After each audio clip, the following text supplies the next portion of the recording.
नमस्कार दोस्तों, स्वागत है आपका सीपी स्मार्ट क्लासेस में। दोस्तों, आज के इस वीडियो में कई अहम रोजगार से संबंधित खबरें हैं। तो सबसे पहले हम यूपी के विकास प्राधिकरणों के बारे में बात करेंगे। यहाँ बम्पर भर्ती आ रही है। एसएससी में 2006 पदों में भर्ती आ रही है।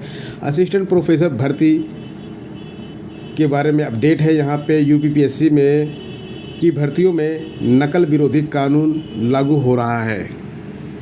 असिस्टेंट प्रोफेसर भर्ती के बारे में जो अपडेट है उसमें देखिए, प्रदेश के अशासकीय सहायता प्राप्त महाविद्यालयों में असिस्टेंट प्रोफेसर रसायन विज्ञान के 13 पदों पर अब उच्च शिक्षा विभाग भर्ती पूरी करेगा। उत्तर प्रदेश उच्चतर शिक्षा सेवा आयोग के नवगठित उत्तर प्रदेश शिक्षा सेवा आयोग में स्थानांतरित होने के कारण पैदा हुई विशेष परिस्थिति को देखते हुए हाईकोर्ट ने 19 जुलाई को उच्च शिक्षा विभाग के अपर मुख्य सचिव और निदेशक को आवश्यक कदम उठाते हुए समुचित निर्देश जारी करने का आदेश दिया ताकि भर्ती प्रक्रिया 3 महीने में पूरी हो सके।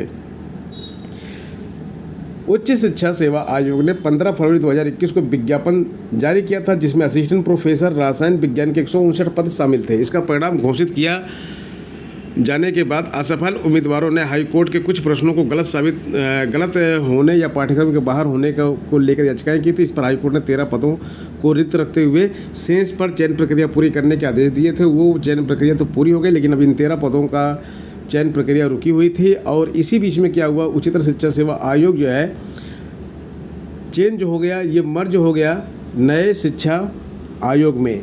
तो नए शिक्षा आयोग में अभी कुछ हो नहीं रहा, जैसा कि आप सब जानते हैं। वहाँ पर सारी भर्तियाँ रुकी पड़ी हैं। तो कोर्ट ने आदेश दिया है कि उच्चतर शिक्षा सेवा आयोग ही इन 13 पदों की भर्तियों को पूरा करेगा। प्रदेश में जो शिक्षकों के तबादले की बात चल रही है, उसके लिए एक कमेटी बनाई है और रिपोर्ट उसकी 10 तारीख तक मांगी गई है। शिक्षा मंत्री सुनील कुमार ने कहा कि सक्षमता परीक्षा उत्तीर्ण शिक्षकों के स्थानांतरण और पदस्थापन में उनकी सुविधा का ख्याल रखा जाएगा। ये न्यूज़ पटना से आ रही है। और बिहार में जो सक्षमता परीक्षा उत्तीर्ण करके जो शिक्षक बने हैं, उनका जो है स्थानांतरण होना है। और उच्च अधिकारियों की कमेटी की रिपोर्ट अगस्त के प्रथम सप्ताह या 10 अगस्त तक आ जाएगी। शुक्रवार को वे विधान परिषद में भाजपा के नवल किशोर यादव के प्रश्नों का उत्तर दे रहे थे। यहाँ पे जो जेडीयू है और जेडीयू के संजीव कुमार और भाकपा के संजय कुमार सिंह ने भी शिक्षकों को सुविधा के अनुसार स्थानांतरित करने का आग्रह किया था। तो इसके अनुसार ही जो इन शिक्षकों को जो नियमित किया जा रहा है, तो इनकी जो रिजल्ट है, इनका जो रिजल्ट जारी किया गया है, तो इनकी सुविधा को देखते हुए इनका स्थानांतरण किया जाएगा। नए विद्यालयों में इनको रखा जाएगा। उत्तर प्रदेश में अशासकीय सहायता प्राप्त एडेड माध्यमिक स्कूलों के तदर्थ शिक्षकों ने निर्णय लिया है कि वे मानदेय पर नियुक्ति नहीं लेंगे। सभी 2214 शिक्षक नियमित किए जाने तक अपना आंदोलन जारी रखेंगे। और इनको एक ऑफ़र दिया गया था योगी सरकार की तरफ से कि इनको मानदेय पर नियमित किया जाए। शुक्रवार को दूसरे दिन माध्यमिक शिक्षा निदेशालय पर बड़ी संख्या में शिक्षक जुटे और धरना दिया। 29 जुलाई को तदर्थ शिक्षक विधान भवन का घेराव करेंगे। शिक्षक दोपहर करीब 1:30 बजे भाजपा प्रदेश कार्यालय की ओर बढ़े, लेकिन पुलिस बल ने उन्हें पार्क रोड से आगे बढ़ने नहीं दिया। भारी विरोध व नारेबाजी के बीच 5 सदस्यीय प्रतिनिधिमंडल को भाजपा दफ्तर भेजा गया। वहां उनसे जल्द प्रदेश अध्यक्ष भूपेंद्र सिंह चौधरी से मुलाकात कराने का वादा किया गया। फिर शिक्षक वापस लौटे। तदर्थ शिक्षक संघर्ष समिति के अध्यक्ष रविंद्र सिंह ने कहा कि जो भी तदर्थ शिक्षक भाजपा के शिक्षक प्रकोष्ठ में पदाधिकारी हैं या फिर भाजपा के सदस्य हैं, वे सभी इस्तीफा दे दें। दूसरी ओर शिक्षकों का एक प्रतिनिधिमंडल सपा के राष्ट्रीय अध्यक्ष अखिलेश यादव से भी मिला। अखिलेश ने उन्हें भरोसा दिलाया कि वह उनकी मांगों को उठाएंगे और सपा की सरकार बनने पर तदर्थ शिक्षकों को विनियमित करेंगे। तो तदर्थ शिक्षकों का जो उत्तर प्रदेश में लड़ाई चल रही है, ये कि तदर्थ शिक्षकों के पदों को समाप्त कर दिया गया था, लेकिन योगी सरकार ने एक ऑफ़र दिया कि कुछ तदर्थ शिक्षकों को मानदेय पे रखा जाएगा। और तदर्थ शिक्षकों के जो पदों को समाप्त किया गया, उसके बाद टीजीटी पीजीटी के शिक्षकों की संख्या में भारी कमी विद्यालयों में हो गई है। लेकिन यहाँ पे टीजीटी पीजीटी शिक्षक की भर्ती नहीं हो रही है, इनकी बहाली नहीं हो रही है, क्योंकि परीक्षा ही नहीं हो रही। नए शिक्षा सेवा आयोग से अभी कुछ भी काम नहीं हो रहा है। सचिव वहाँ पे ज्वाइन कर चुके हैं, लेकिन अध्यक्ष का अभी तक पता नहीं है, एग्जामिनेशन कंट्रोलर का पता नहीं है, तो जब इन सब चीज़ों का पता नहीं है तो वहाँ पे भी एग्ज़ाम की कोई डेट नहीं है। अलग अलग यूट्यूब चैनल पे टीजीटी पीजीटी एग्ज़ाम की डेट बताई जा रही है, लेकिन वो डेट सब लोग कयास लगा रहे हैं, अनुमान लगा रहे हैं, ठोस इन्फॉर्मेशन कहीं किसी के पास नहीं है। आयोग की परीक्षा में नया अध्यादेश लागू हो गया है। यहाँ पे नकल विरोधी अध्यादेश लागू हुआ है। इसमें जुर्माने के साथ साथ आजीवन कारावास की सज़ा रखी गई है। उत्तर प्रदेश लोक सेवा आयोग ने 2240 पदों पर भर्ती के लिए 28 जुलाई को होने जा रही स्टाफ नर्स एलोपैथिक मुख्य परीक्षा से उत्तर प्रदेश सार्वजनिक परीक्षा अध्यादेश 2024 लागू कर दिया है। राज्य सरकार की ओर से 1 जुलाई को जारी इस अध्यादेश में भर्ती परीक्षा में अनुचित साधनों का प्रयोग करने, नकल करने या कराने, प्रश्न पत्र का प्रतिरूपण करने, लीक कराने की साजिश करने में शामिल होने पर 1 करोड़ जुर्माना और आजीवन कारावास की सज़ा का प्रावधान है।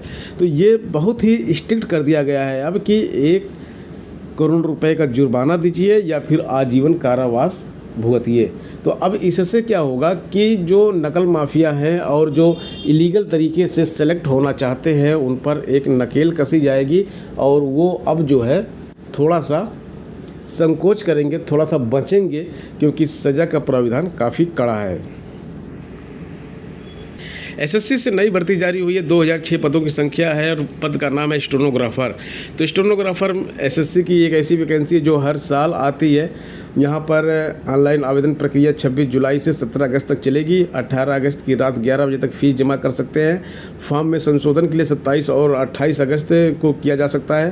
तो अक्टूबर नवंबर में कर्मचारी चयन आयोग विभिन्न मंत्रालयों, विभागों, संगठनों में स्टेनोग्राफर ग्रेड सी और स्टेनोग्राफर ग्रेड डी के पदों पर सीधी भर्ती के लिए कंप्यूटर आधारित परीक्षा का आयोजन करेगा। तो इसमें अगर आप इन्वॉल्व होना चाहते हैं, इस परीक्षा को देना चाहते हैं, इस फॉर्म को भरना चाहते हैं, तो ये आपके लिए गुड न्यूज़ है और 17 अगस्त से इसकी लास्ट डेट है। उत्तर प्रदेश के विकास प्राधिकरणों में 25 साल के बाद अब बम्पर भर्ती होने जा रही है। बम्पर भर्ती मतलब कि हर पद पर भर्ती होगी। यहाँ पे करीब 25 वर्ष बाद प्रदेश के विकास प्राधिकरणों में नए पद सृजित होने जा रहे हैं। जो पद समाप्त हो गए, बहुत सारे पद, उनको सृजित किया जाएगा और जो पुराने पद हैं जिनके ऊपर पहले से वैकेंसी फुल नहीं की गई है उसमें वैकेंसी निकाली जाएगी। प्रशासनिक अधिकारियों के पद हैं, राजस्व के पद हैं, इंजीनियरिंग के पद हैं, नगर नियोजकों के पद हैं, लेखाधिकारियों के पद हैं। इस तरह से जो पद सृजित किए जाएंगे उनमें उनकी संख्या हर एक जो है प्राधिकरण पे करीब 2500 पद होंगे और इसके साथ साथ 60 से 70% पदों पर भर्ती की जाएगी। जो रिक्त पद पड़े हुए हैं उस पर 60 से 70% पदों पर भर्ती की जाएगी। नए पदों को सृजित करने के लिए सचिव आवास एवं शहरी नियोजन की अध्यक्षता में 9 बड़े अफसरों की कमेटी बना दी गई है। प्रदेश के सभी विकास प्राधिकरणों और विशेष क्षेत्र विकास प्राधिकरणों की सीमाएं लगातार बढ़ाई गई। कई विकास प्राधिकरणों की सीमाएं और क्षेत्रों को 5 गुना तक बढ़ाया गया। शहरों का बहुत विस्तार हुआ, लेकिन नए पद नहीं सृजित किए गए। जो पद पहले से सृजित थे उन पर तैनात अधिकारी कर्मचारी भी धीरे धीरे रिटायर होते गए।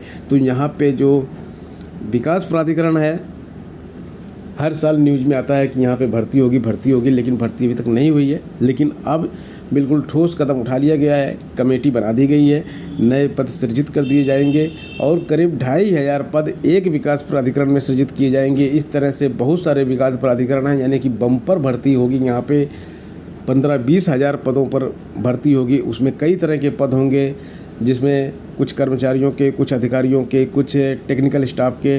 टेक्निकल स्टाफ में आपके ITI होल्डर आते हैं, डिप्लोमा होल्डर आते हैं, BTech होल्डर आते हैं। तो इन सभी प्रकार के पदों पे भर्ती होने जा रही है। तो जो टेक्निकल क्वालिफ़िकेशन वाले स्टूडेंट हैं उनके लिए भी अच्छी न्यूज़ है और जो नॉन टेक्निकल क्वालिफ़िकेशन के स्टूडेंट हैं उनके लिए भी अच्छी न्यूज़ है। तो इस तरह से आप किसी भी प्रकार की क्वालिफ़िकेशन अगर रखते हैं और विकास प्राधिकरण यानी कि डेवलपमेंट अथॉरिटीज़ में नौकरी करना चाहते हैं तो आपके लिए गुड न्यूज़ है।